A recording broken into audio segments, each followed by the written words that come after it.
¿ya?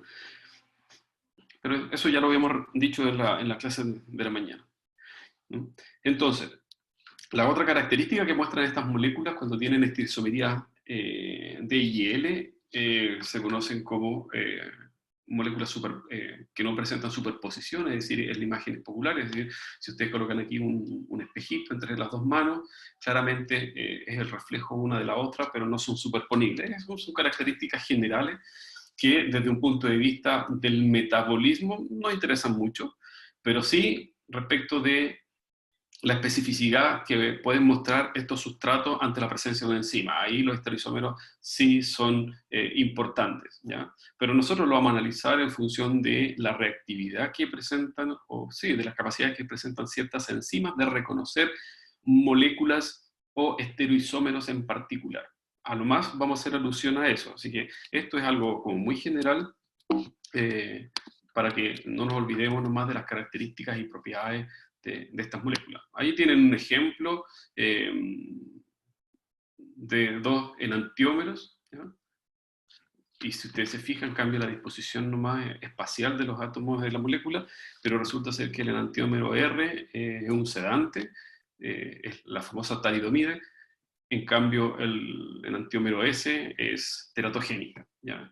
Y eso es básicamente la diferencia respecto a la organización de los átomos dentro de la molécula. ¿Es importante desde un punto de vista metabólico? Sí, es importante, debido a que, como vuelvo a repetir, hay ciertas enzimas que son capaces de reconocer solo un enantiómero respecto del otro. Entonces ahí introducimos un concepto, que lo vamos a ver cuando veamos el capítulo de enzimas, introducimos un concepto que es de especificidad absoluta, ¿no? En cambio, hay otras enzimas, por ejemplo, que muestran una especificidad, digámoslo, muy general o relativa, donde, mira, reconoce azúcares de 6 átomos de carbono. Por lo tanto, puede reconocer aldehídos, pues, o glucosa, fructosa, manosa, galactosa, etc. ¿Ya? Pero la estereoisomería, obviamente, bajo la acción enzimática, sí recobra, digámoslo, un valor bastante importante debido a la especificidad que pueden mostrar ciertas enzimas ante, por ejemplo, solamente una diferencia en la disposición espacial de esos átomos, ¿ya? Y de eso hay muchos ejemplos, ¿ya? Aquí ustedes pueden ver en términos generales, por ejemplo, para las triosas, el carbono que está marcado en rojo es el carbono anomérico, por lo tanto, este gliceraldehído solamente tiene dos estructuras anoméricas, ¿ya? Donde el grupo hidroxilo puede estar en la derecha o la izquierda, que lo acabamos de ver en la diapositiva anterior. Entonces hablamos de dos enantiómeros. ¿Y por qué? Porque este átomo de carbono tiene 4 sustituyentes diferentes. Aquí tiene un aldehído, acá tiene un grupo hidroxilo, un átomo de hidrógeno, y acá tiene un hidroximetilo, ¿ya? En cambio, de las tetrosas, que son de 4 átomos de carbono, si ustedes se fijan, tienen 2 carbonos anoméricos. ¿Por qué? Porque este carbono tiene como sustituyente ese aldehído, ese hidrógeno, ese grupo hidroxilo, y ese además tiene este otro sustituyente, este grandote que está acá, ¿ya? Lo mismo ocurre con este átomo de carbono. Tiene 4 sustituyentes diferentes. 1, 2, 3 y 4, ¿ya? Entonces, si tienen 2 carbonos numéricos, entonces tienen 4 estructuras enantioméricas, y así sucesivamente, ¿ya? Tienen para el caso de la glucosa, ahí tienen, fíjense, 4 carbonos anoméricos, por lo tanto tienen, aquí tienen ustedes la estructura, los enantiómeros de la glucosa, ¿ya? Que cambian de posición los grupos funcionales alrededor del átomo de carbono, ¿ya? Significa que tienen para este caso tienen 4 por 4, 16 moléculas o enantiómeros para el caso de... Pero eso solamente, yo no le doy mucha importancia a esto. Nosotros nos vamos a referir desde un punto de vista metabólico, no sé, pues a la glucosa, a la manosa. A ver,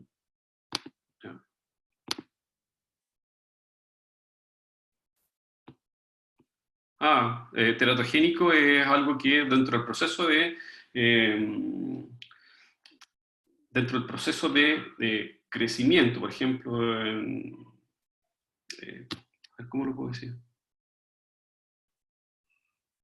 Bueno, antiguamente se daba la talidomide como un sedante, pero nadie se había dado cuenta que el otro enantiómero de la talidomide generaba eh, deformaciones físicas en el desarrollo del feto. Tanto así que, por ejemplo, nacían niños sin un brazo, sin una pierna, sin extremidades. Eso es el concepto teratogénico, ¿ya? Es como un dato anexo, para que ustedes vean la diferencia y la importancia que tienen los enantiómeros, ¿ya? Donde solamente es la disposición respecto de los átomos en el espacio, cómo puede cambiar la función de una molécula, que en un caso puede ser un sedante que se utiliza para, valga la redundancia, para adormecer o sedar con respecto a otra función que tiene que ver básicamente con no permitir el proceso de desarrollo físico, por ejemplo, ¿ya? Ya, pero eso es como un dato para que vean ustedes la diferencia. Hay otro ejemplo, no me acuerdo exactamente de la molécula, pero uno de los enantiómeros es dulce y el otro es completamente amargo. Así de sencillo. Entonces, claro, ¿por qué? Porque la disposición espacial de los átomos en la molécula va a determinar que sea reconocido, por ejemplo, por nuestros sensores, nuestros receptores del dulce o de lo amargo de manera completamente diferenciada, ¿ya? Ese es un poco el por qué en algunos casos tenemos, eh, digamos, tenemos una especificidad para poder diferenciar la función a través, por ejemplo, de un efecto, que en este caso es dulce o amargo o salado, respecto de la diferencia de estructuras moleculares, ¿ya? Pero después nosotros vamos a dar por hecho, por ejemplo, cuando veamos el metabolismo de la glucosa y metabolismo de la manosa, por ejemplo. La manosa es un epímero de la glucosa, tal cual como aparece aquí en la diapo, ¿ya? Déjeme borrar acá. La manosa, por ejemplo, es un epímero del carbono 2 de la glucosa y la galactosa es un epímero del carbono 4 de la glucosa. ¿Qué significa eso? Tal cual como ustedes ven en las proyecciones de Fischer, el grupo alcohol del carbono 2 de la glucosa no está a la derecha, sino que está a la izquierda. Ese es manosa. Y ese es un epímero. Y resulta que nosotros, por ejemplo, dentro de la alimentación podemos incorporar manosa, se puede incorporar galactosa, que viene de productos naturales, de frutas particularmente, y eso va a significar que la manosa y la galactosa pueden ser utilizadas, por ejemplo, o pueden ser transformadas químicamente en la ruta de los carbohidratos. No es exactamente idéntica a la ruta de que sigue la glucosa, pero como son epímeros y son moléculas estructuralmente muy parecidas, van a tener rutas de conexión y que van a generar intermediarios de la ruta glicolítica, ¿ya? Entonces, si yo tengo una epimerasa, por ejemplo, puedo transformar manosa en glucosa, ¿ya? Galactosa tiene una ruta un poquito más compleja, que no es tan compleja, un par de pasos más para incorporarse a la ruta glicolítica. Pero aquí ustedes ven dos primos hermanos de la glucosa, la manosa y la galactosa, y que después vamos a ver que también estos dos azúcares presentes en varios tipos de nutrientes, particularmente frutas, pueden ser metabolizados, por ejemplo, en la ruta o en la vía glicolítica. Ahí tienen otros enantiómeros para el caso de la cetosa, donde el azúcar más pequeño en este caso es la dihidroxicetona, ¿ya? Para la eritrulosa, ahí tienen el carbono. Fíjense que la dihidroxicetona no tiene un carbono anomérico, no tiene quiralidad, por lo tanto no tiene un enantiómero, es solamente dihidroxicetona. En cambio la eritrulosa tiene un carbono anomérico, y así, ¿no? Aquí ustedes se encuentran con la fructosa.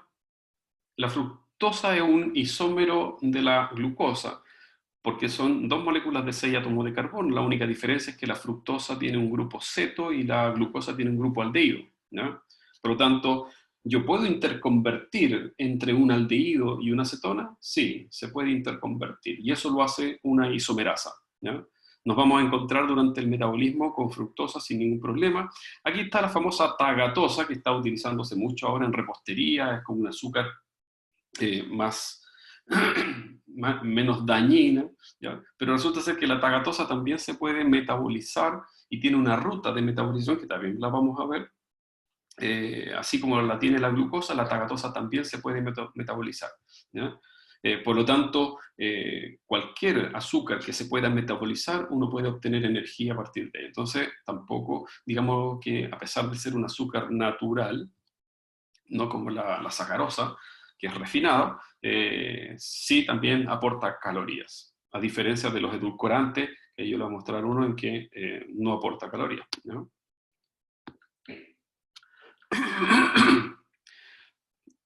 Constanza, las isomerasas lo único que hacen es interconvertir un isómero en otro.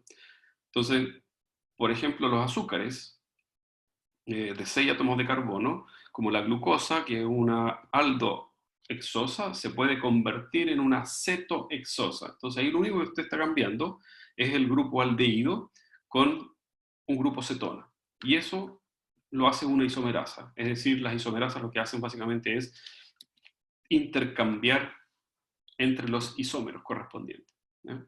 Entonces, ahí después vamos a ver ejemplos. Lo que pasa es que les menciono ese ejemplo en particular porque en la glicólisis está presente. Tenemos la transformación de glucosa 6-fosfato a fructosa 6-fosfato. Y básicamente lo que estamos haciendo ahí, o lo que está ocurriendo es que hay una transformación entre un aldehído a una cetona, o viceversa. Y como son isómeros, entonces eso lo hace una isomerasa, ¿ya? Desde un punto de vista de la reactividad que presentan estos azúcares,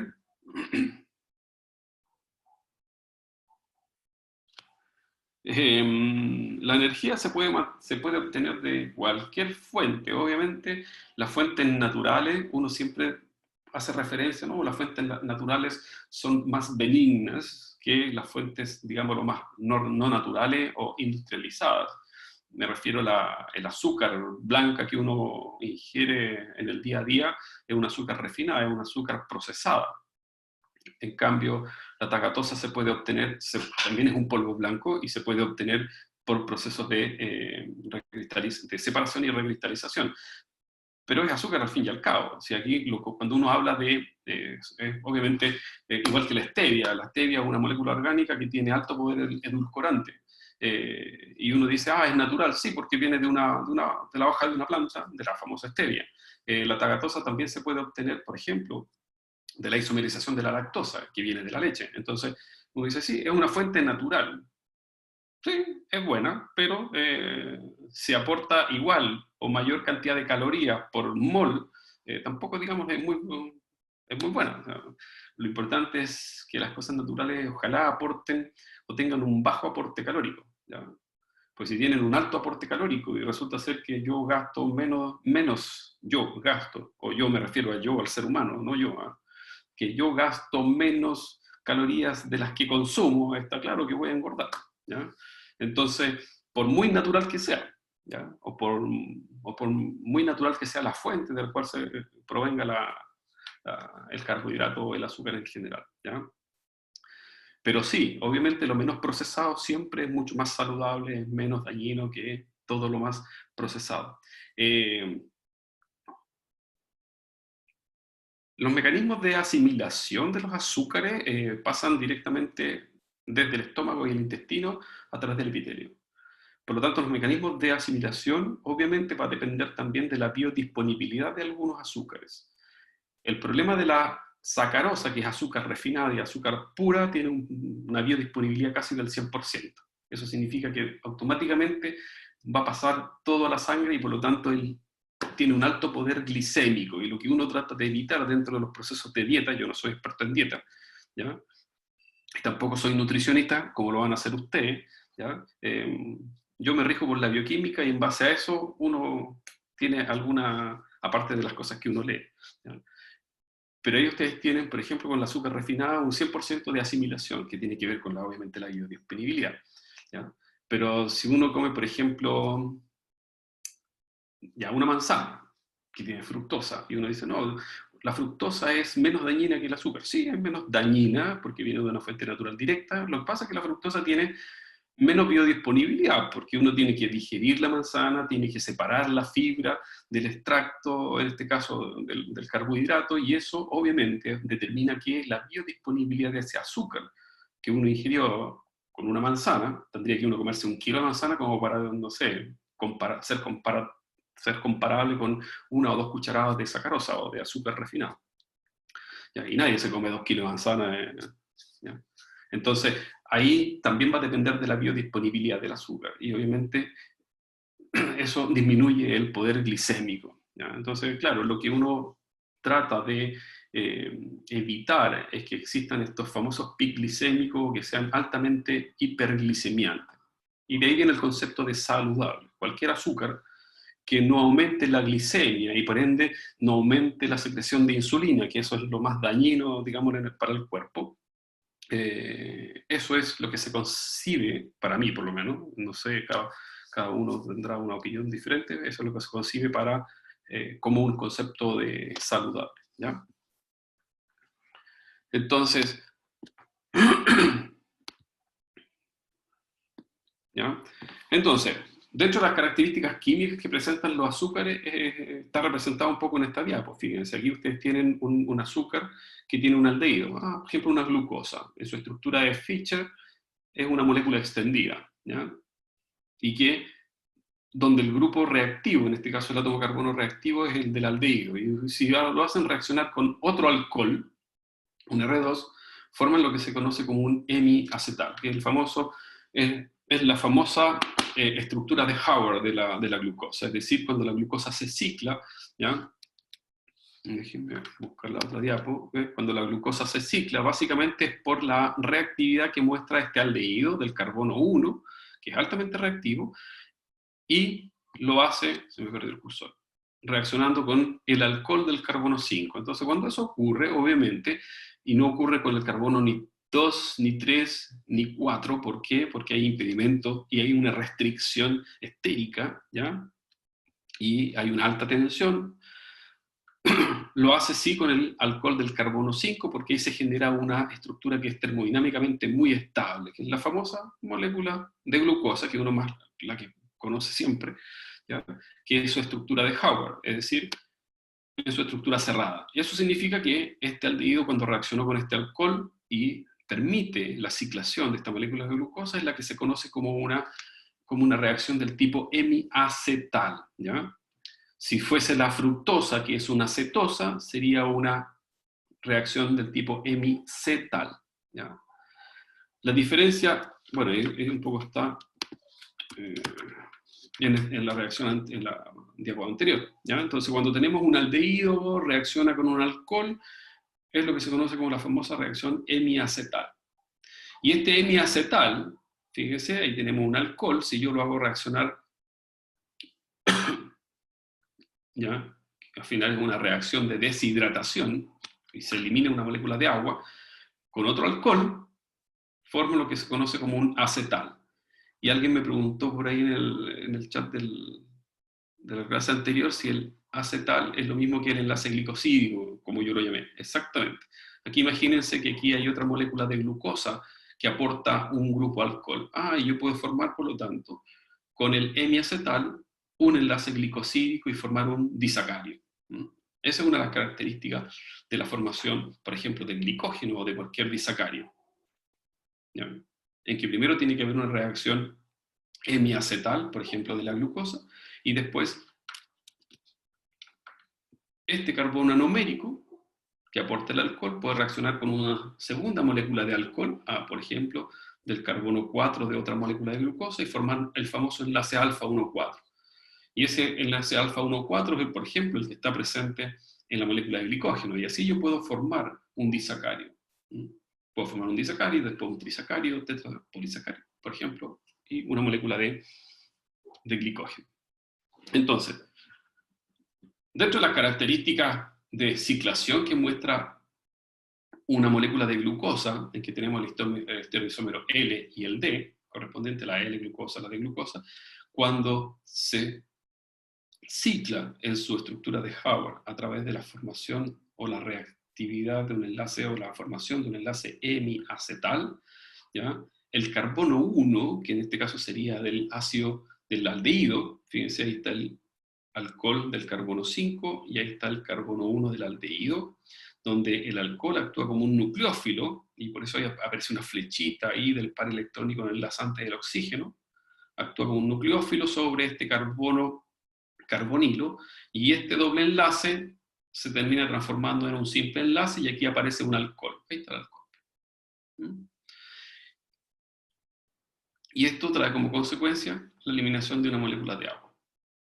Entonces, acá ustedes tienen la formación de un hemiacetal, donde el carbono 1 sigue siendo el carbono reactivo. Por lo tanto, una de las características de la molécula de glucosa es que presenta un carbono reactivo a pesar de haber formado un enlace hemiacetal.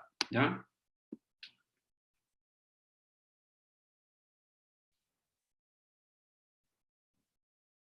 Exactamente, Cata. ¿Ya? Exactamente. Obviamente va a reaccionar con el más lejano siempre y cuando eso le dé una estabilidad termodinámica. Porque el hemiacetal, por ejemplo, en este caso es el aldehído con cualquier alcohol. Y como usted tiene un alcohol en el carbono 2, 3, 4 y 5, obviamente lo va a hacer con aquel alcohol que se ubique en una posición tal que termodinámicamente genere una molécula estable, que en este caso sería la glucosa. No se forman, por ejemplo, azúcares cíclicos de 4 átomos. Aquí hay un azúcar cíclico de 6 átomos donde hay un oxígeno entre medio de la estructura, que en este caso sería el alcohol del carbono 5. Pero usted no va a encontrar acá lo puede hacer, la estructura más pequeña cíclica que se puede formar es esta, la que aquí aparece como de 5 átomos, en la cual ustedes tienen, en este caso es para el caso de la fructosa, donde ahí el carbono anomérico sería el carbono del carbonilo, del grupo ceto, que reaccionaría con el alcohol del carbono 5, entonces, ahí está, se me perdió, acá está. Este sería el carbono carbonilo, que sería el 2 para la molécula de fructosa, y va a reaccionar con el alcohol en la posición 5, ¿ya? Para generar una estructura cíclica de 5 átomos que se parece al famoso furano. Ahí tiene la estructura general del furano. Entonces la fructosa es una, en este caso es, bueno, alfa D, porque aquí el grupo hidroxilo en la posición 2 quedaría hacia abajo. Es una forma de reconocer si es alfa o es beta. Si usted este grupo, se me pierde el curso, si usted este grupo lo escriben hacia arriba, sería una beta de fructofuranosa, ¿ya? Lo mismo pasa con la glucosa. Si el grupo hidroxilo del carbono anomérico del 1 está hacia abajo, en el plano ya horizontal de esta estructura de Howard, bueno, es alfa de glucopiranosa. Si el grupo hidroxilo está por sobre el plano acá arriba, entonces sería una beta de glucopiranosa. ¿Y por qué? Porque para el caso de la glucosa, esto viene del concepto de mutarrutación. Porque como estos átomos se encuentran, digámoslo, en un carbono donde pueden rotar libremente, la única diferencia entre esta molécula y esta otra es que el grupo hidroxilo se encuentra en la posición por debajo del plano horizontal o por sobre el plano horizontal. Y hay una forma de diferenciar esa disposición espacial, bueno, si está debajo del plano es alfa, si está sobre el plano es beta. Y eso también va a determinar cómo se forma el enlace glicosídico, o el enlace, en este caso, acetal, o el enlace cetal. Entonces, por eso cuando yo les hablo, mire, se formó un enlace alfa 1,4, que es el característico del glicógeno. Es porque el grupo hidroxilo del hemiacetal, o el grupo alcohol del hemiacetal, está en posición alfa. ¿Y reacciona con quién? Este carbono anomérico reacciona con este alcohol del carbono 4 para formar el famoso enlace glicosídico alfa, porque está hacia abajo, entre el carbono 1 y el carbono 4. Tenemos un alfa 1,4. En el glicógeno también ustedes van a encontrar enlaces alfa 1,6. Este grupo hidroxilo del carbono anomérico, ¿ya? Va a reaccionar ¿con quién? Con este alcohol del carbono 6 para formar un alfa 1,6. Y ahí tenemos, por lo tanto, un punto de ramificación en la formación de la molécula de glicógeno, ¿ya? Esas son todas las variantes, y por eso que siempre muestro esta diapo, porque nos vayamos ubicando dentro del contexto general de las estructuras de nuestras moléculas, y cómo estas después las podemos degradar, o cómo estas nosotros las podemos sintetizar a partir, por ejemplo, de moléculas de glucosa. ¿Ya?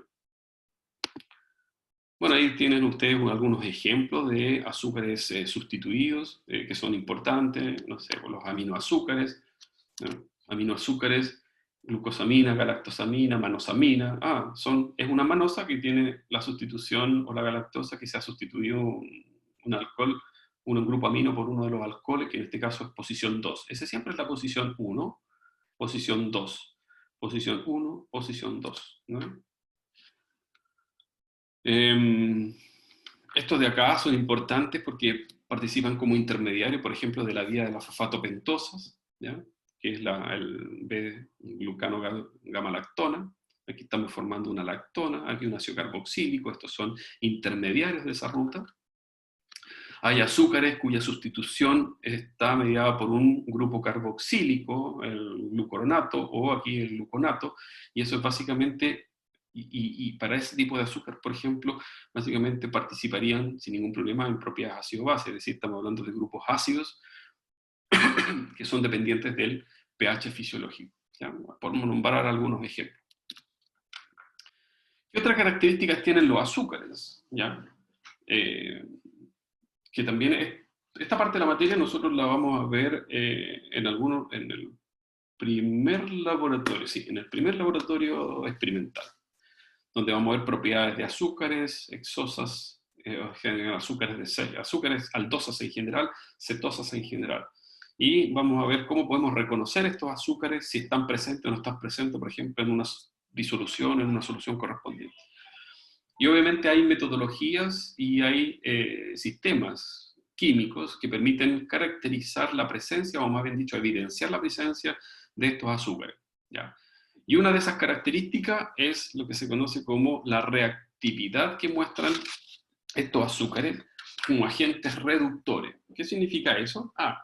Todo agente reductor, cuando uno habla de agente reductor, es porque facilita que otra molécula se reduzca. Eso significa que para que otra molécula se reduzca, el agente reductor se tiene que oxidar. Entonces el agente reductor se oxida para que otra molécula se reduzca. Ese es el concepto de agente reductor. Entonces la glucosa es un importante y potente agente reductor, y eso es básicamente por la característica del carbono numérico. Si ustedes se fijan, ese carbono numérico, cuando la estructura de la glucosa se encuentra extendida, es decir, linearizada en su estructura de Fischer, correspondería al grupo aldehído. Y si ustedes se fijan respecto a la otra estructura, que es el gluconato, el aldehído se oxidó a un ácido carboxílico. Entonces, cuando un azúcar se oxida al ácido carboxílico, por ejemplo, tiene que estar siempre acompañada de una reacción de reducción. Entonces, si hay una oxidación, tiene que estar siempre acompañada de una reacción de reducción. Entonces si yo le agrego una sal, que en este caso es cobre más 2, y fíjense, cambia cobre más 1, y el cobre más 1 aquí dismuta, entonces yo puedo utilizar o evidenciar un mecanismo, ¿ya? Puedo evidenciar que el azúcar se oxidó si yo aquí le agrego una molécula que se reduzca y que yo lo pueda visualizar, ¿ya? Y lo más clásico es óxido, o sea, se oxida óxido de cobre, ¿ya? Y el óxido de cobre en el fondo precipita como un polvillo rojo. Entonces, si yo tengo la forma de evidenciar que una molécula se está reduciendo, es porque este azúcar se está oxidando, ¿ya? Eso también ustedes lo van a ver en el laboratorio, el famoso test de Feeling, ¿ya? Y el test de Feeling no es más eso, es solamente para evidenciar que yo tengo azúcares que son reactivos, porque hay otros azúcares que no son reactivos, ¿ya? Que son completamente no reactivos, ¿ya? O inertes. Y eso es porque, no tienen un carbono anomérico libre. O sea, tienen que tener el carbono anomérico libre, si no, no hay ninguna posibilidad de que muestren reacciones de oxidorreducción. Aquí ustedes tienen otro ejemplo para el caso de la glucosa, que obviamente está asociada más al metabolismo central, ¿ya? Donde una molécula de glucosa, fíjense, alfa de glucosa, está en equilibrio con su esterisómero enantiómero beta de glucosa. Este es lo que se conoce como mutarrotación. Hay siempre un 50% de alfa glucosa respecto de la beta glucosa. Y en presencia de oxígeno, entonces aquí tenemos una oxidación, y una reacción mediada enzimáticamente por una glucosa oxidasa, que es lo que obtienen la oxidación del carbono anomérico, que es el carbono donde hay un alcohol, ahora se transforma en una cetona. Entonces el alcohol lo estamos oxidando a una cetona y formamos la famosa lactona y peróxido de hidrógeno. ¿Ya?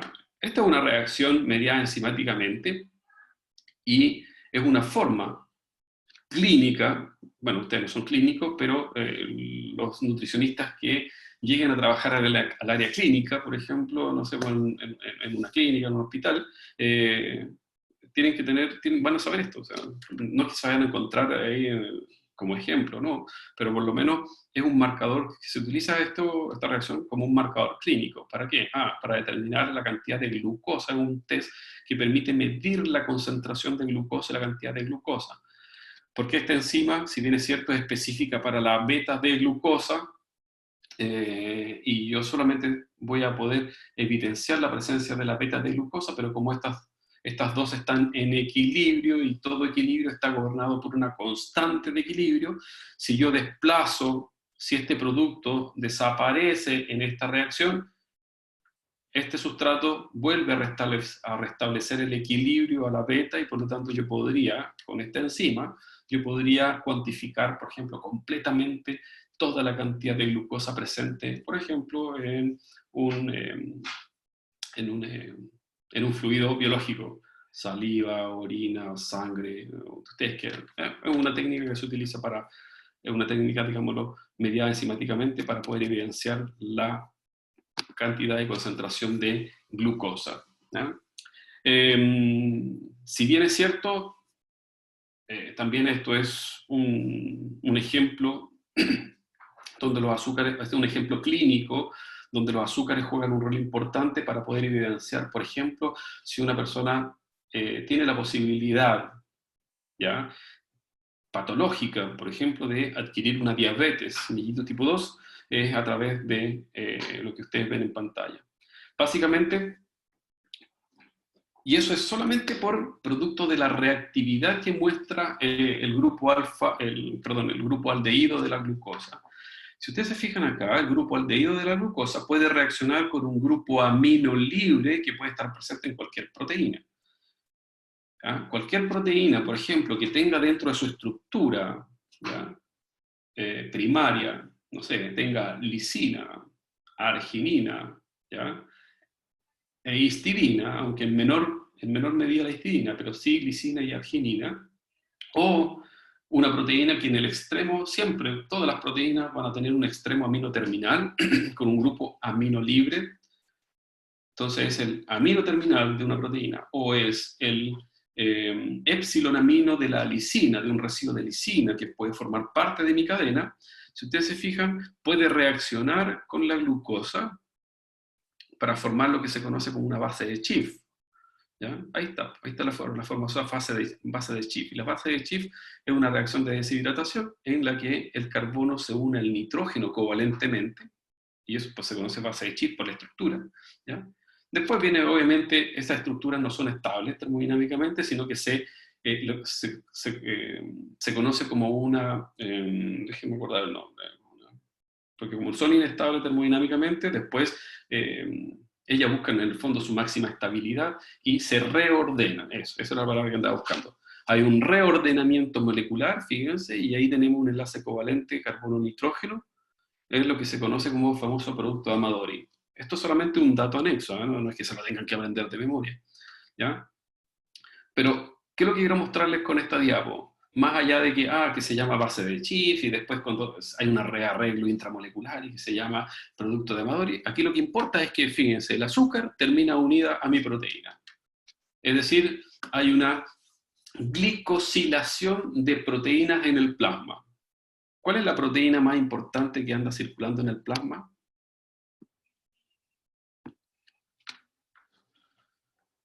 Muy bien, Benjamín, la hemoglobina. Y resulta ser que la hemoglobina, ¿ya?, cuando está glicosilada, es uno de los factores importantes para determinar si la persona es diabética o no es diabética.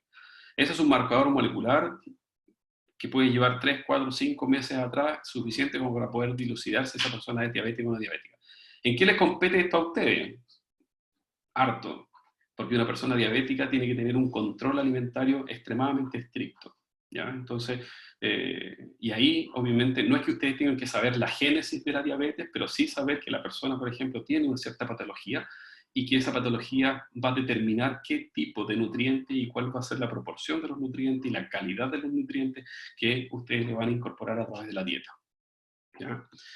No cita Michelle, esto no es introducción, ya estamos en el capítulo, estamos de lleno en la materia, ¿ya? Que puede ser evaluada en el ayuno. ¿Ya? Ah, qué bueno, María Ignacia, me da mucha alegría. Después va a entender muchas cosas más, no se preocupe. ¿Ya? Entonces, ¿por qué les muestro esto? Si bien es cierto, esto es más para, no sé, para los farmacéuticos, pero yo creo que también es importante para ustedes. No me interesa que ustedes aprendan la reacción química, pero sí el contexto que hay detrás de un fenómeno que genera una patología. O sea, un fenómeno que genera una patología, porque la patología de la diabetes no solamente es porque existe este marcador, no, este marcador es porque o sea, se saca como deducción de que cuando la hemoglobina se encuentra glicosilada, es un marcador o un indicio de que esa persona tiene diabetes. ¿Por qué? Porque tal como ustedes pueden leer en la diapo, no es una reacción mediada enzimáticamente, sino que es cuando ustedes tienen mucha concentración de azúcar. ¿Ya? Es una reacción no enzimáticamente.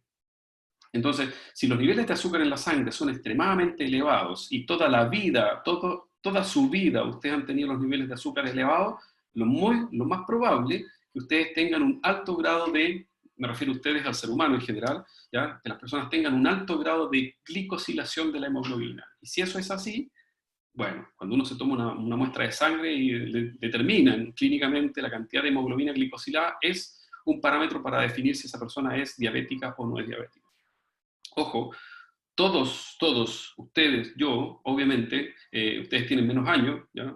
Deben tener 20 años, 19 o 20 años en que han tenido un contacto, que su hemoglobina ha tenido contacto con el azúcar, unos más que otros. ¿Ya? Yo les doblo la edad, yo tengo 50, entonces son 50 años en que mi sangre y mi hemoglobina está en contacto con azúcar. Entonces, también de eso depende el equilibrio, por lo tanto, de lo que uno ingiere desde un punto de vista de los alimentos y no solamente aquellos que no hagan bien calóricamente, sino que también que no hagan bien desde un punto de vista fisiológico o desde un punto de vista metabólico. ¿Ya? Ahí usted tiene un ejemplo de la importancia del azúcar en la sangre. ¿Ya? No estoy diciendo con eso que no coman azúcar.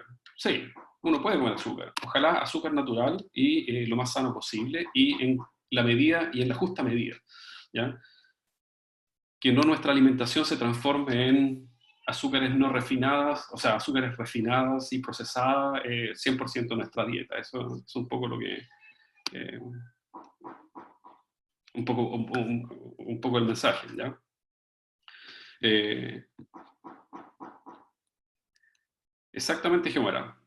Este es un proceso que sirve para determinar cuánta es la glucosa que hay en la sangre. Aunque es fácil, porque este procedimiento te permite determinar cuánta es la hemoglobina que se encuentra glicosilada. Hay un test súper rápido, ¿ya? Que se toman todos los diabéticos y se lo puede tomar cualquier persona. Es un test que toman una gotita de sangre y determina exactamente cuánta es la concentración de glucosa en miligramos por litro o en miligramos por ml, lo que sea, de glucosa. Esa es otra medida directa de la concentración de glucosa. Pero esa es la concentración de glucosa total que se determina. ¿Ya? La glicosilada, la hemoglobina glicosilada, ahí lo que ustedes tienen que determinar es la concentración de hemoglobina, es un test muy particular de hemoglobina glicosilada. Pero cuando uno determina la concentración de azúcar, es toda el azúcar plasmática que hay en la sangre. ¿Ya? Pero es un dato anexo, no es algo que les competa mucho a ustedes. Ok, entonces, cosas generales. La formación de un disacárido, y que tiene que ver básicamente con la reactividad del carbono numérico, que en este caso sería el carbono 1 de la glucosa, carbono reactivo. ¿Ya?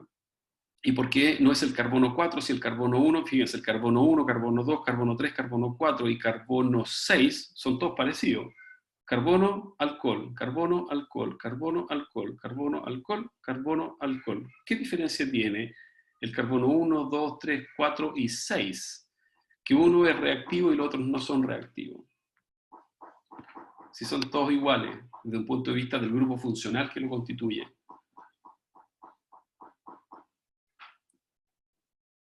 Un poquito más... A ver. La disposición, que uno está en alfa y otro en beta, como hacia arriba y hacia abajo, ¿no? No. Por ahí la Alejandra dice que está unida a un oxígeno, pero ¿qué características? ¿Y por qué está unida a un oxígeno? No, no es a la posición ámbar. ¿Por qué está unido a un oxígeno, Alejandra? El carbono 1, ¿qué es lo que era en la estructura de Fischer o en la estructura extendida de la glucosa? No, no es la mutarrotación. La mutarrotación es solamente el cambio de orientación espacial de los grupos OH, del carbono numérico. Ah, muy bien, Francisca, el aldehído. Y Catalina también. Y Bárbara, es el aldehído. El aldehído es el grupo funcional y el más reactivo que el alcohol. ¿Ya? Y por eso que cuando se cicla la molécula de glucosa y se forma el hemiacetal, ese carbono 1 está unido a un oxígeno. A diferencia de los otros átomos de carbono que tienen, ojo, el mismo sustituyente, todos son alcoholes, pero el carbono 1 sigue siendo el reactivo porque este carbono 1 es el que proviene del aldehído, ¿ya? Y ese es el que reaccionó con ¿quién? Ah, con el alcohol del carbono 5. No se olviden que es el par electrónico no enlazante que atacó nucleofílicamente al carbono del aldehído para formar este enlace, que es el enlace hemiacetal. Por lo tanto, este carbono siempre va a ser el reactivo y nunca el 2, el 3, ni el 4, ni el 5, ni el 6. Y este es el que puede reaccionar, ahora sí, puede reaccionar con cualquier alcohol libre. Fíjense, esta glucosa podría reaccionar con este alcohol libre, con este, con este, con este o con este. Y poder formar una interacción 1 es a 1. Ah, 1 es a 1 es más difícil. O 1 es a 2, 1 es a 3, 1 con 4, 1 con 6. Resulta ser que aquí solamente ustedes están viendo la química que hay detrás de la formación de un enlace acetal. Ah, es una simple reacción de deshidratación o de condensación. Y en esa reacción de condensación, con la flechita hacia abajo, se elimina una molécula de agua. ¿Ya? Pero resulta ser que no es así de fácil. Se sintetizan enzimáticamente y por lo tanto la formación de un enlace alfa, porque está hacia abajo, 1 con el hidroxilo o el alcohol del carbono 4, es mediado enzimáticamente. ¿Ya? Así como también existe una enzima que es capaz de formar un enlace acetal entre el carbono numérico 1 con el alcohol en la posición 6. Ah, entonces tenemos un enlace alfa 1,6. Exactamente, Benjamín, es el carbono reactivo. Siempre va a ser el carbono reactivo. ¿Ya? Y ese carbono reactivo, que en este caso para esta molécula de glucosa es el 1, lo puede hacer con cualquiera de estos alcoholes. Ojo, en el papel, ¿ya? El papel aguanta mucho. Cuando uno escribe y hace un dibujito en el papel, sí, ustedes pueden formar un enlace alfa 1,6, alfa 1,4, alfa 1,3, alfa 1,2, alfa 1,1. Pero en la realidad depende obviamente de la especificidad enzimática. Y solamente existen dos modelos enzimáticos o dos tipos de enzimas que permiten formar solamente dos tipos de enlace. Por ejemplo, en la molécula de glicógeno, el 1 con el 6 y el 1 con el 4. Obviamente, ¿cómo uno puede explicar eso? Eso lo vamos a explicar después con la actividad, no con la actividad, con las propiedades del sitio activo de mi enzima.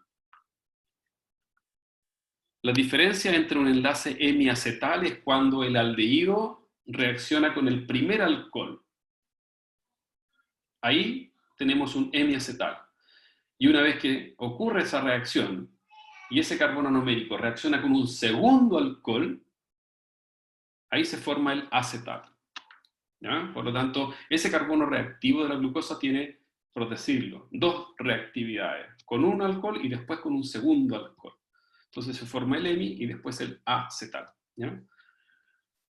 Entonces, si ustedes se fijan acá, en este disacárido, hemos formado un enlace alfa 1,4, ahí está demarcado. El carbono numérico reacciona con el alcohol, ¿ya? Fíjense, ese es rojo, aquí está marcado con color, mire, aquí está un alcohol rojo, y aquí hay un H rojo y un O negro. Entonces, esta O que aparece aquí, que es el enlace glicosídico, O glicosídico, es entre el carbono anomérico, no es el alcohol, es el carbono anomérico con el par electrónico no enlazante de este carbono. Este es el que ataca. ¿Ya? Entonces aquí uno dibuja dos puntitos, tum, tum, y ese con una flecha ataca ese carbono, se elimina este grupo y se elimina este átomo en la forma de una molécula de agua y se forma... No, María Ignacia, a ver, no quiero que se confundan. Tenemos dos tipos de molécula, ¿ya? El aldehído, como la glucosa, participa en una reacción hemiacetal con el primer alcohol y con el segundo alcohol forma un enlace acetal. Por otro lado, el isómero cetosa, como la fructosa, ¿ya? También la reactividad del carbono anomérico del carbonilo con el alcohol del carbono 5 forma un hemicetal. Es muy parecido, hemicetal. Y cuando reacciona con un segundo alcohol, estoy hablando de la cetosa, forma un enlace cetal. Entonces, los aldehídos forman enlaces acetales y las cetonas forman enlaces cetales. ¿Ya? Entonces, tenemos hemiacetal y después pasa a acetal. Después tenemos hemicetal que pasa a cetal. ¿Ya? El primero es para los aldehídos, como la glucosa, y el segundo es para las cetonas, como la fructosa. ¿Ya? ¿No? Entonces, cuando forman un disacárido como este, ¿ya? Con un enlace alfa 1,4, si ustedes se fijan, ahora este monómero de glucosa ya no tiene ninguna reactividad, porque la última reactividad que tenía el carbono numérico 1, estoy marcándolo yo acá, ahora formó el enlace acetal. Entonces, este monómero de glucosa, que ya no es monómero, esta glucosa que está formando parte de este disacárido, ya no tiene carbono reactivo. Por el contrario, este azúcar, esta estructura de acá, sí aún le queda una reactividad, porque aquí solamente ha formado un enlace hemiacetal. Por lo tanto, este carbono numérico puede reaccionar con otro monómero de glucosa y así sucesivamente alargar una cadena a través de enlaces alfa 1,4. ¿Cómo se rompen los azúcares? Fácil. Hidrólisis a ebullición ácida, si no es enzimáticamente. Si es enzimáticamente, bueno, con una enzima específica que reconozca el enlace alfa 1,4. Si no es enzimáticamente, si no es vía una enzima, entonces ponemos, por ejemplo, este disacárido en una disolución de ácido sulfúrico y lo calentamos un poquito y rompemos este enlace. Básicamente se rompe este enlace agregando una molécula de agua. ¿Ya? Ahí tienen otros ejemplos de azúcares, ¿ya? De disacáridos. Aquí tienen, por ejemplo, la lactosa. La lactosa tiene un monómero está constituido, que presenta en la leche, está constituido por un monómero de glucosa. Es fácil reconocerlo porque, mira, acá tienen, se me fue el cursor. Es el carbono 1, carbono 2, carbono 3. Siempre, el carbono 3 de la glucosa, uno escribe el grupo alcohol hacia arriba, siempre. ¿Ya? ¿Y cómo reconozco la galactosa? Carbono 1, carbono 2, carbono 3, carbono 4. El carbono 4, el alcohol va hacia abajo. ¿Ya? Perdón, al revés. Esta es la glucosa, carbono 3 hacia arriba, el grupo hidroxilo del carbono 3 va hacia arriba, porque acá está 1, 2, 3, 4. Aquí está el carbono 4, el grupo alcohol va hacia arriba. ¿Ya? En cambio aquí en la glucosa el grupo alcohol del carbono 4 va hacia abajo. Aquí va hacia arriba. No se olviden que la galactosa, como lo vimos en la diapo anterior, es un epímero de la glucosa del carbono 4. ¿Ya? La glucosa lo tiene a la derecha y la galactosa lo tiene a la izquierda o al revés. Veámoslo al tiro. Aquí está. Ahí está, ¿ves? Galactosa. Claro, a la izquierda. ¿Ves? La glucosa tiene el grupo alcohol a la derecha, en cambio la galactosa lo tiene a la izquierda. Y en la estructura de Howard, Uno es hacia arriba y el otro hacia abajo. ¿Bien? La glucosa, el carbono 4, el grupo de alcohol lo tiene hacia abajo, en cambio la lactosa lo tiene hacia arriba. Es una forma de reconocerlo, cuando uno se sabe cómo los grupos, los átomos se encuentran distribuidos espacialmente.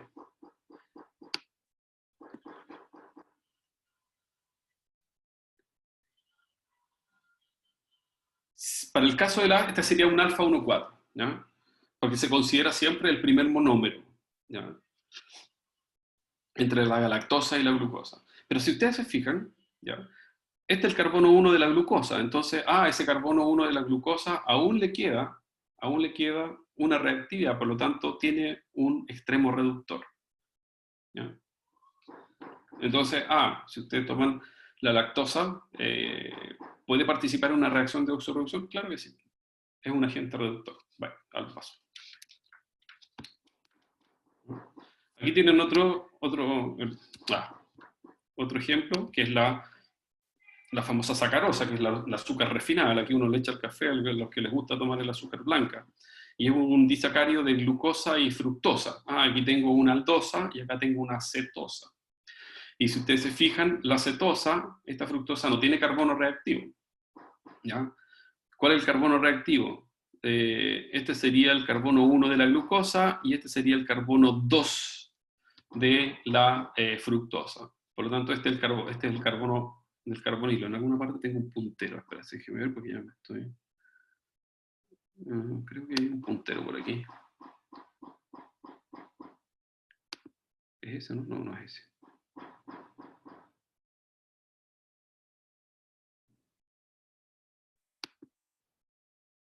No quiero. De negarlo. Sé que en alguna parte hay un puntero, no me importa, pero ustedes ven el cursor, ¿no? Entonces, para el caso, por ejemplo, de la sacarosa, no es un disacárido reductor. El carbono numérico de la glucosa no está libre y tampoco está libre el carbono numérico de la fructosa. Aquí es un enlace del tipo alfa 1, 2 entre la glucosa y la fructosa. Entonces este disacario no es reductor. Pero la sacarosa, una vez que yo rompa ese disacario, sí, pues ahí los monómeros son reductores por sí mismos, ¿ya? Aquí tienen la famosa lactulosa, que es otro disacario que se utiliza, bueno, ahí les mostré algunos ejemplos que son más médicos, ¿ya? Que también es entre galactosa y fructosa, ¿no? Y creo que acá está la famosa sucralosa, y la sucralosa, si ustedes se fijan, es idéntica a la fructosa, la única diferencia, perdón, no es idéntica, que hay una sustitución de átomos de cloro de manera bien específica, ¿eh? Por ejemplo, en el carbono 6 de la fructosa, este es el carbono, perdón, este es el carbono 1, carbono 2, 3, 4, carbono 5 de la fructosa, carbono 1 de la fructosa y en el carbono 4 de la glucosa. Y eso básicamente lo hace extremadamente diferente a la sacarosa desde un punto de vista del grado de dulzor o edulcorante, estabilidad térmica y más encima no es metabólicamente modificada. Entonces uno la consume y la elimina. Entonces, cero aporte de calorías. Al final, todo aquello que metabolicemos va a aportar calorías, ¿no? Es uno de los ejemplos clásicos de la diferencia que puede usted observar en un disacario donde hay pequeñas modificaciones químicas. Bueno, la sucralosa no es natural, es químicamente modificada, ¿no? Entonces, bueno, también se dice ahora que los edulcorantes también generan un pique hiperglicémico, ¿no? Pero no sé hasta qué punto, ¿no? Porque básicamente una cosa es la sensación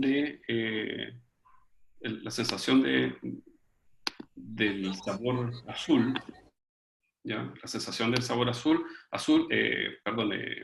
dulce respecto de la concentración, ¿ya? Pero como no es metabolizable, no debería subir el índice hiperglicémico, ¿ya?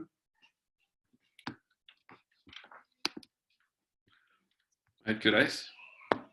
Uy, ya, descansemos un ratito y terminamos de ver algunos polisacarios. Otro café express. 5 minutos.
Es lo que me queda de mi etapa de estudiante.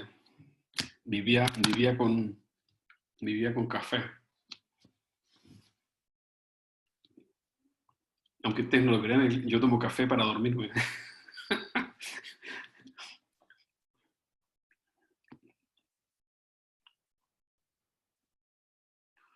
¿En serio? No, yo no. Dicen que en la noche hay que tomar un vaso de leche caliente como para que uno se relaje. No, yo necesito café. Exactamente, dieta universitaria, ¿no? Café y comer lo que haya en el momento y corriendo.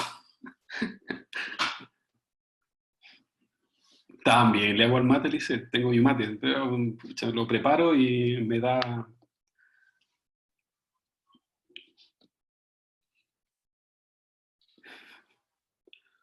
Ah, no, lo que sí voy, no voy a ir nunca a un nutricionista. Me va a cambiar mi dieta.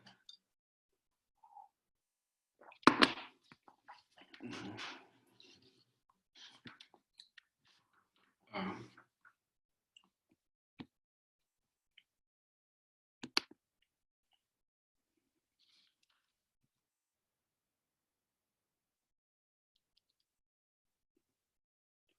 ah. No, yo lo que tenga a la mano. Tengo de cafetera, tengo esas cápsulas. De cafetera, hace tiempo que no preparo de cafetera, ¿no? Como ahora tengo de cápsula, entonces es más fácil. Aprieto un botón ahí, café. Hasta este del café hay que calentar el agua. Pero bueno, ¿por qué no aparece en la...? Ay, Dios, ahí está. Ah, aquí no. Bueno,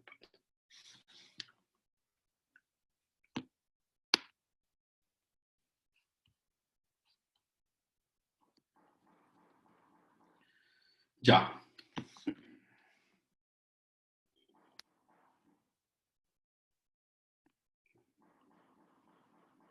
¿Qué pasa, Cata?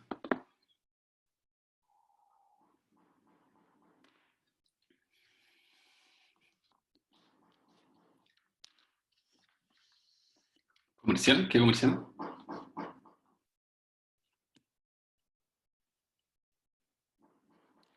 Ah, ya entendí. Para que vean, bueno, yo no veo tele. Lo único que veo son películas, así que no, me había olvidado el comercial. Sí, hay algunos que son horribles. Pero bueno, ya terminemos esta parte de la materia. Son cosas muy generales, ¿ya? Ya de la clase del lunes empezamos a aplicar, empezamos a aplicar pizarra. Sí, porque... Ya, entonces, dentro de las características generales, me había saltado todo eso.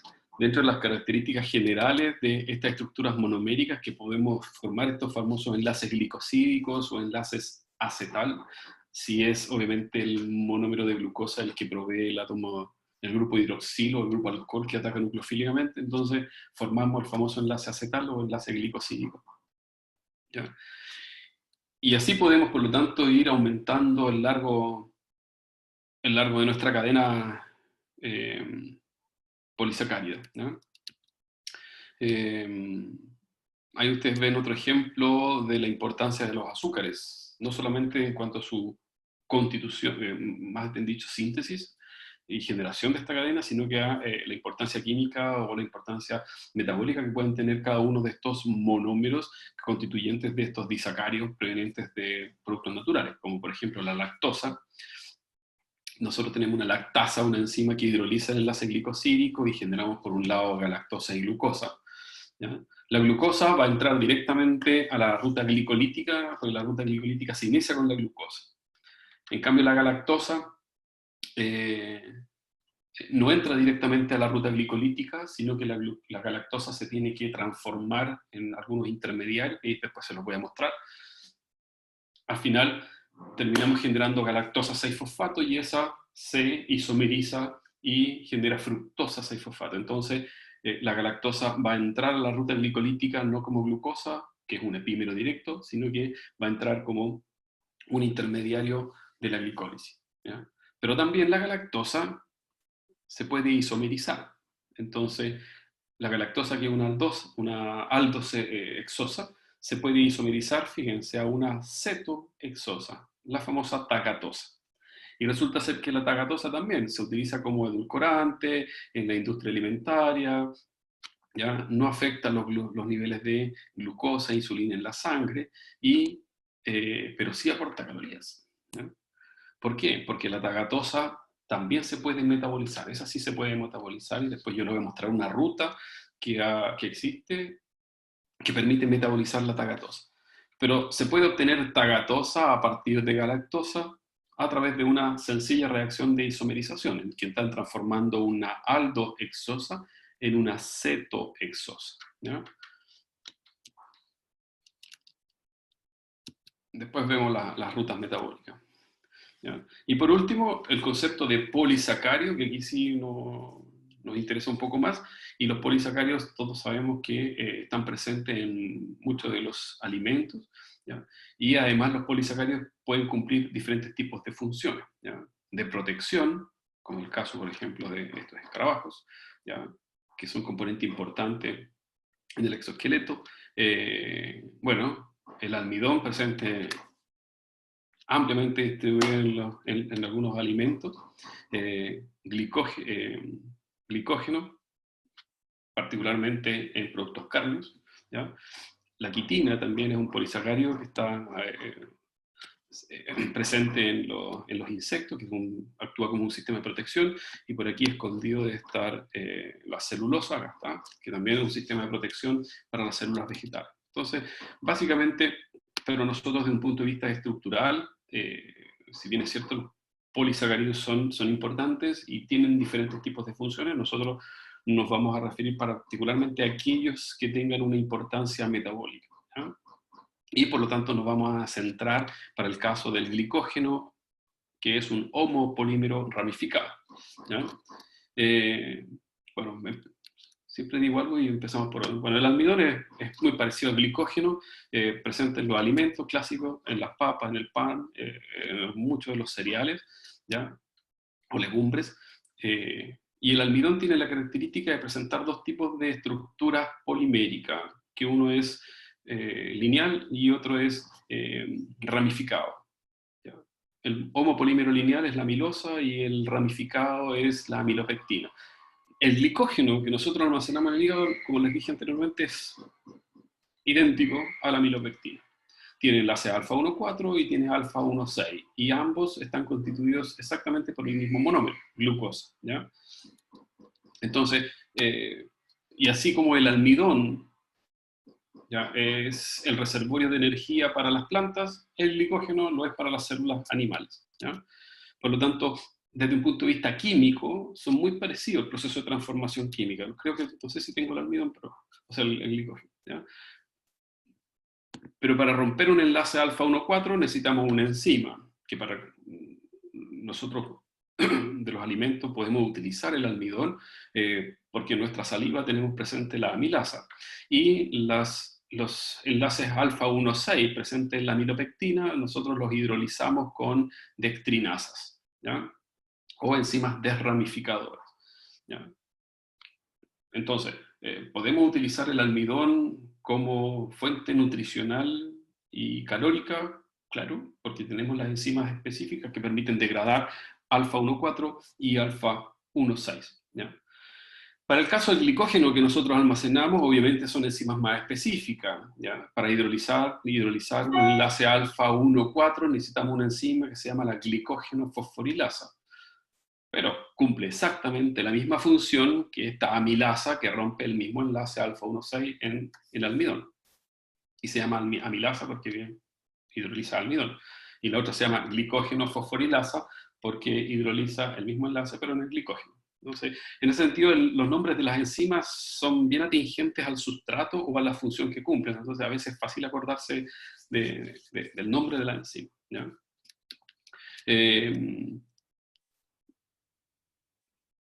La molécula, bueno, aquí está almidón y glicógeno tienen, ¿cómo se llama?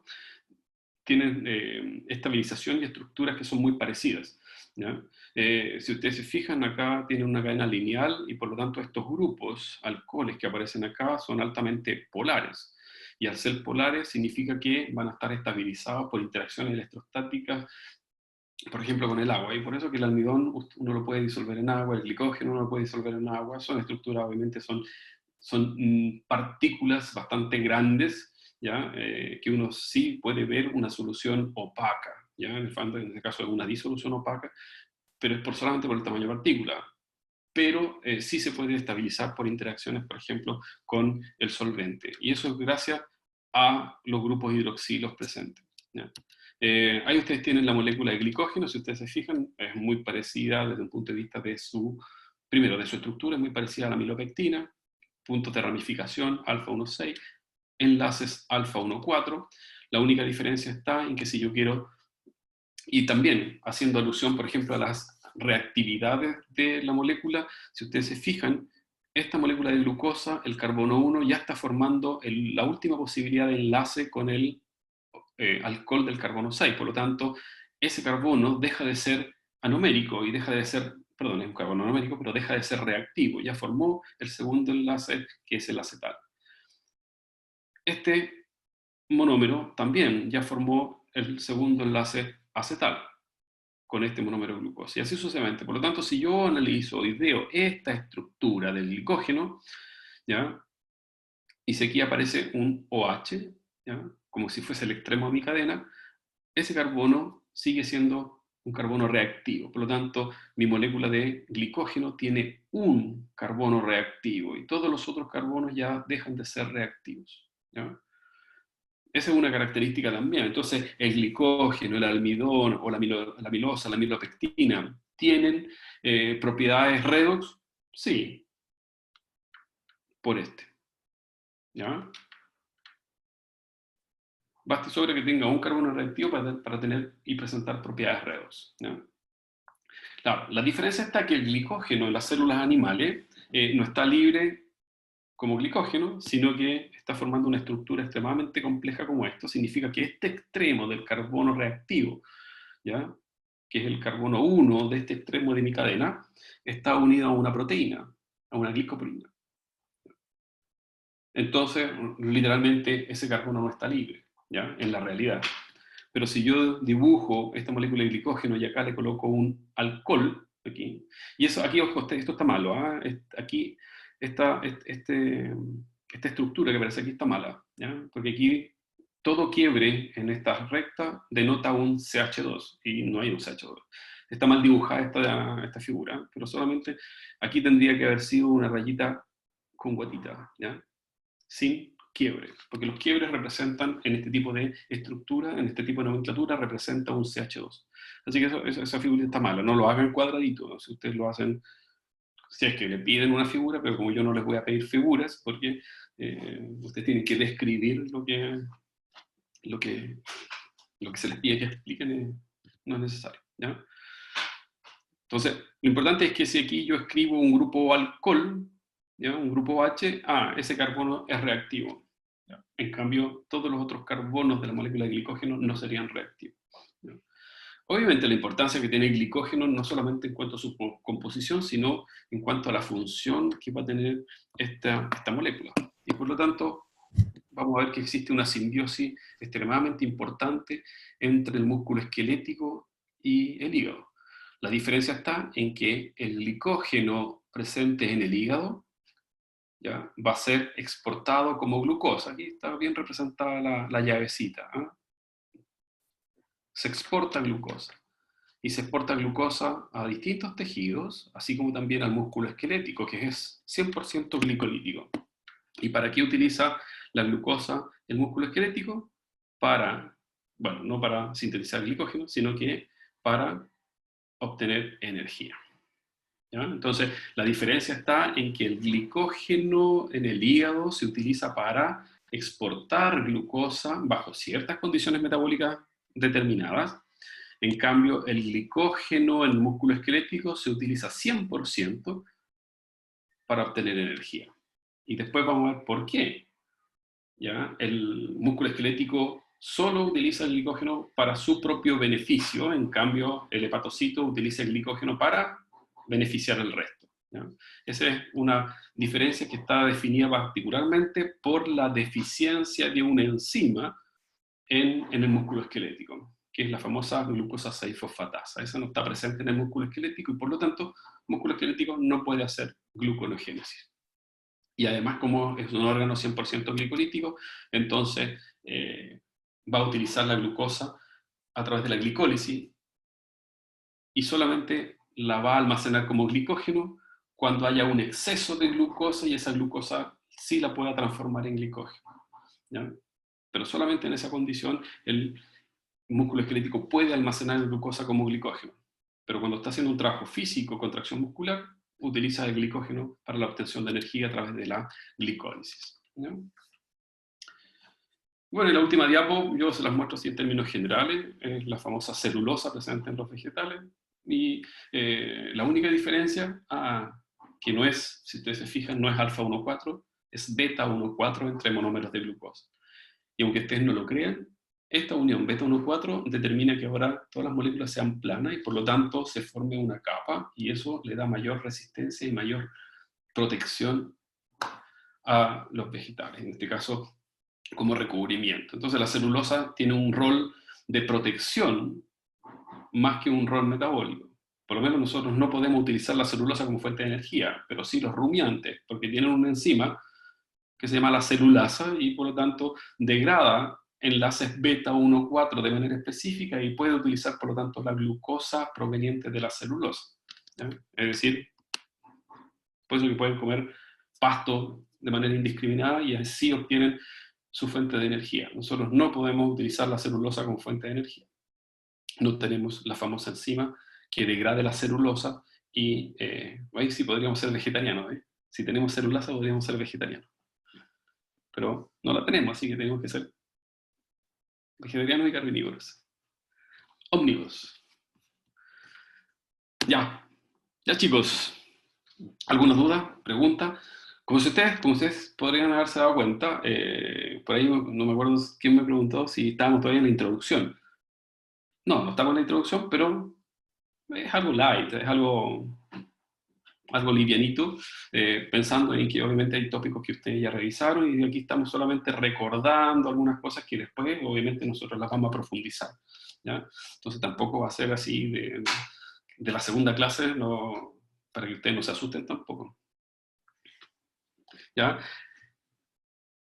Mire, la próxima clase, el día lunes a las 14 horas, comenzamos con aminoácidos, ¿ya? Entonces, no me sé de memoria los capítulos del libro, pero tiene que decir aminoácidos, péptidos y proteínas. Si no me equivoco, es el 19.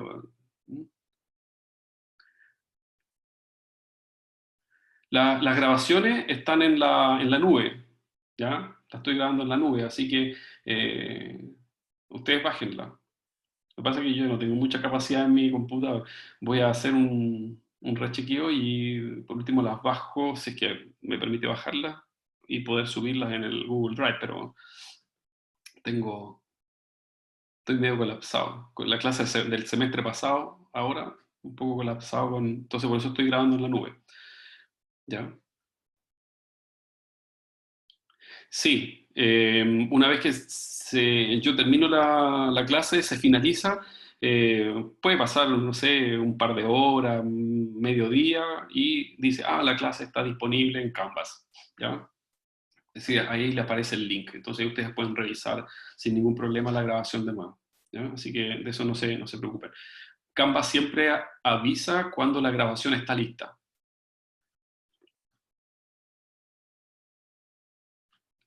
Sí, Camila, sí, yo lo sé. Tengo que grabarlo en mi computador y después subirlo a Canva. El problema está, Camila y todos, es que la página de Canvas para nuestro curso también tiene una capacidad finita. Si cada clase son de 350 megabytes, ¿ya? Con las clases, con la grabación, yo ocupo la capacidad de Canvas para el curso. Después ni siquiera voy a poder subir el archivo de la prueba, no voy a poder subir anuncios, no puedo subir más material en PDF o, por ejemplo, en PowerPoint, ¿ya? Ese es el punto. También Canva tiene una capacidad finita. Entonces no puedo yo subir todos los archivos porque va a llegar un momento en que colapsa el sistema y voy a tener que borrar archivos. ¿ya? Entonces puede ser que a mediados de septiembre tenga que borrar los archivos y después volver a escribir archivos. Podríamos hacer eso, ¿ya? Pero ahí ustedes tendrían que bajarlos de Canva y ustedes guardarlos en su computador, cosa que después yo vaya borrando los archivos para poder seguir subiendo material. Porque lamentablemente la página de Canva tiene una capacidad finita.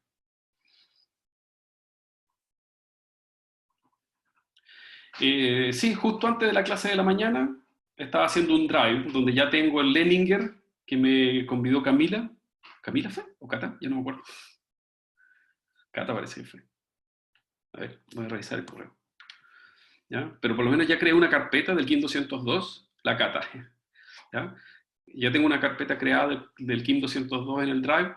En ese está el Leninger en español que me facilitó Cata y yo también le subí un Leninger en inglés que yo tengo. Y en ese Drive yo voy a ir subiendo, les voy a ir subiendo ¿cómo se llama? Las grabaciones. ¿Ya? Entonces yo las voy a grabar en mi computador y las voy a subir al Drive. Y ahí, pero sí lo que tiene que después les voy a pedir a todos ustedes que me envíen cada uno su correo, porque yo tengo que introducir cada uno, cada uno de los correos de ustedes para que ustedes lo puedan ver. ¿Ya? Pues yo no tengo los correos, tendré que buscarlos en la página web, ya, uno por uno. ¿Ya? Así que, básicamente eso. ¿Ya? Así que estamos trabajando para ustedes.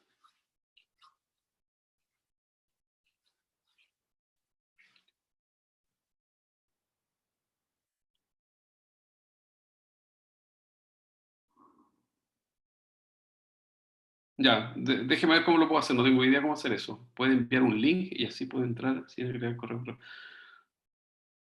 Ya, voy a... No, no, sí sé que se pone compartir, pero me pide compartir a quién, entonces me pide los correos electrónicos. Tal vez hay otras funciones que me Profe, genera un link y ese no lo he visto, así que lo voy a revisar y cualquier cosa les aviso. ¿Ya?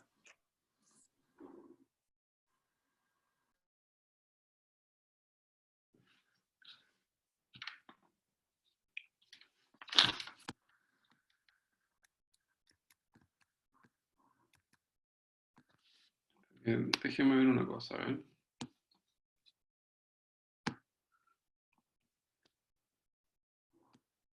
Pum, pum. Chao, Ámbar, que esté muy bien. Igual. Váyanse a su otra clase si necesitan irse a su otra clase. Que les vaya bien. Ya, Génesis, que estén igual, que les vaya bien. Chao, Tonka. ¿Su apellido es Fam? Sí. sí. Chao, que estén bien, cuídense. Nos vemos el lunes. Profe. Profe. Chao, María Isidora. Isidora, perdón. Profe. Estén bien, cuídense. ¿Me escuchas?